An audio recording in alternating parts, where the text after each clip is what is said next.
I'm thinking about the people who are not a part of anybody's elite, who are hurting tonight. There are African-American women who know a little bit about being talked down to and know a little bit about having their economic dreams crushed, who tried to dream a big dream over the past couple of months. And tonight they're trading in a lot of hope for a lot of hurt. And they were hoping that maybe this time, one of their own could be seen as worthy. And once again, they were facing rejection. And that hurts. They thought tomorrow morning they're going to walk out with their shoulders back a little bit, maybe able to breathe for the first time and feel like they belong someplace. They did everything that they knew how to do. And it's going to be harder than it should be tomorrow for them to hold their heads up. And they're not the only people who are hurting tonight.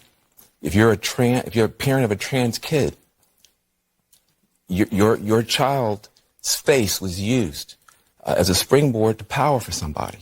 That doesn't feel good. There are going to be people tomorrow, we're going to be handing clothes at the dry cleaners to people who don't have papers.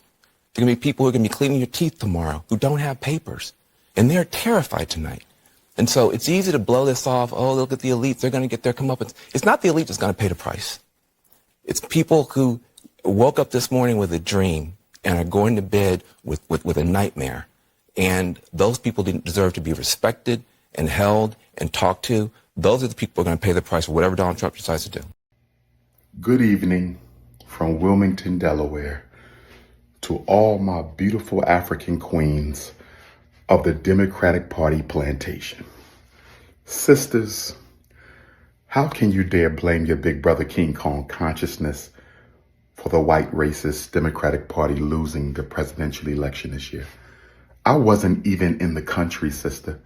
I left on purpose. I was in the United Kingdom hanging out with my British Africans. If you don't believe me, call London, England. If you don't believe me, call Birmingham, England. If you don't believe me, call Manchester, England. I wasn't even in the country, ladies. I was over 5,000 miles away across the Atlantic Ocean, building Pan-African consciousness with my European Africans. I was away since the 31st. I was gone. I wasn't even here. I returned election night.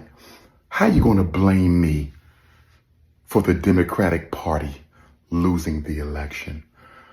I'm hearing black women are crying, fainting, depression, anxiety, bipolar spells, psychotic episodes.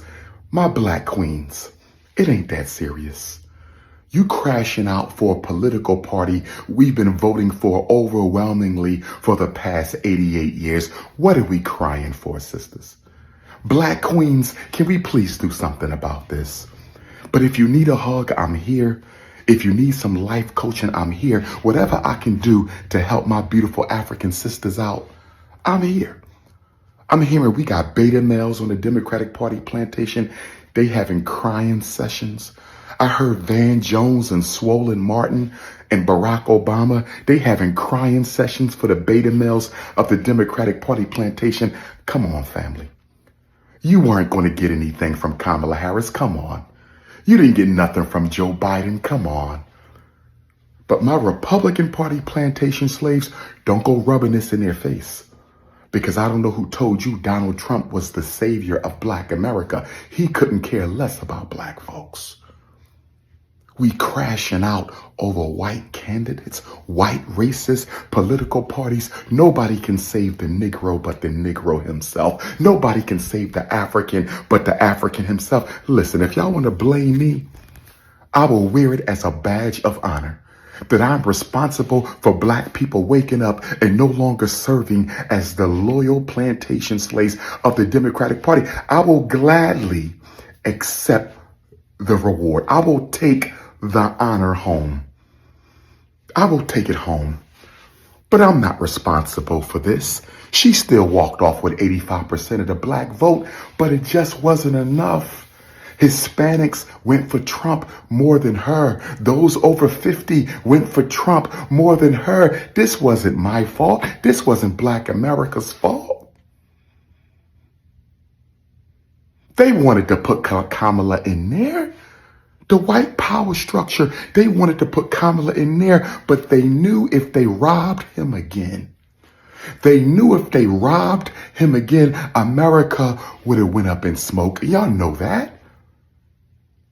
They was going to give Kamala the Oval Office, but they said if we rob him again, we don't know what's going to happen in these streets.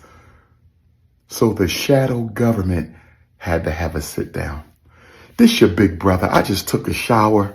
I'm in Wilmington, Delaware. We working on FDMG. I just want to relax and get back out there tomorrow. Black queens forever. Snow bunnies never. Can y'all stop blaming me?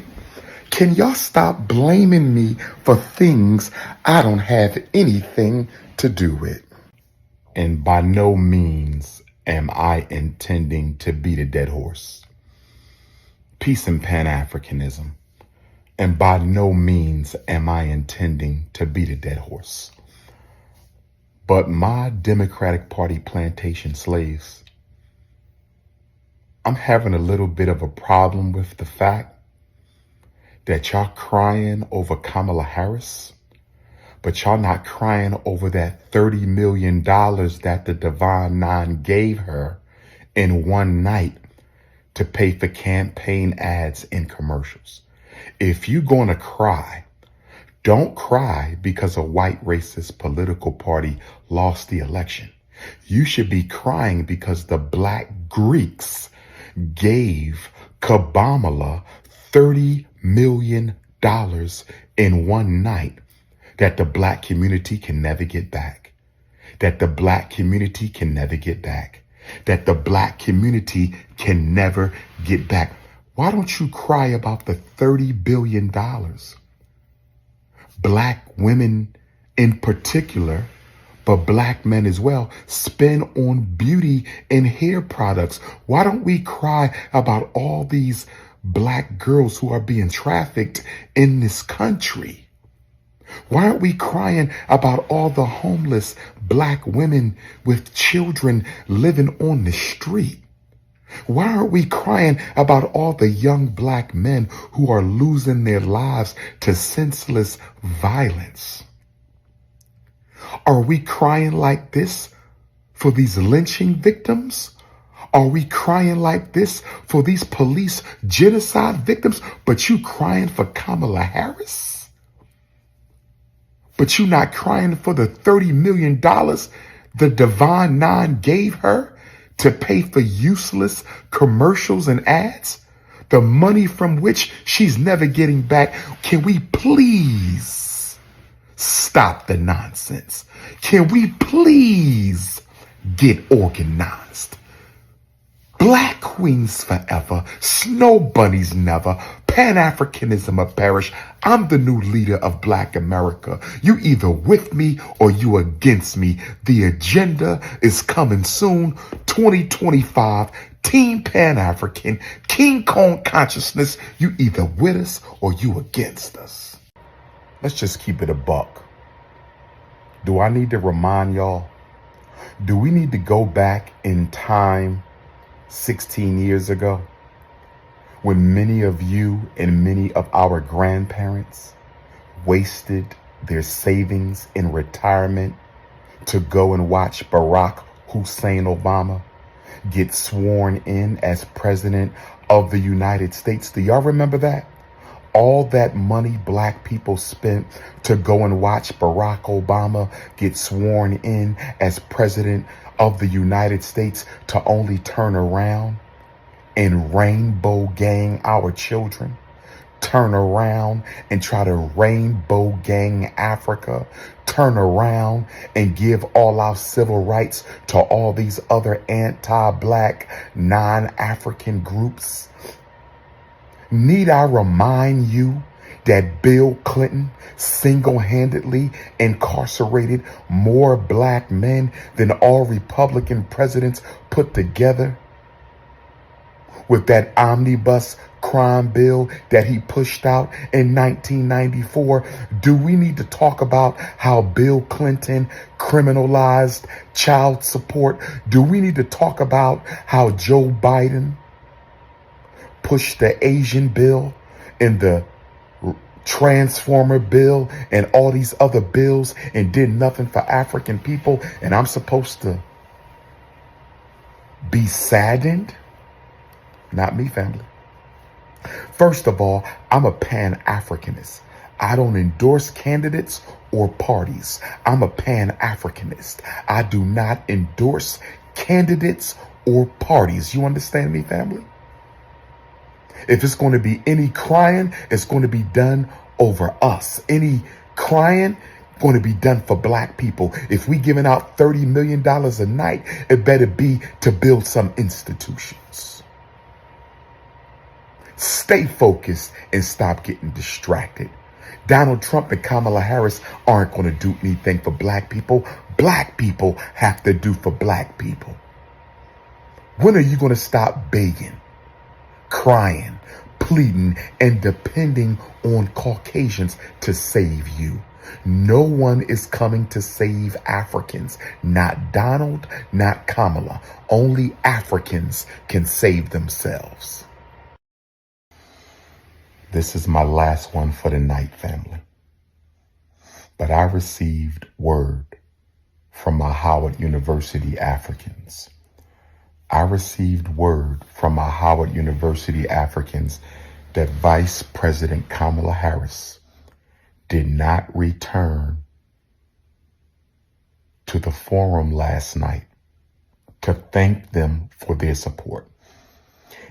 If Kamala Harris left Howard University before thanking the students of and Howard University for supporting her and standing with her and allowing her to do her election watch on their campus, then she is completely out of line, disrespectful, and unprofessional.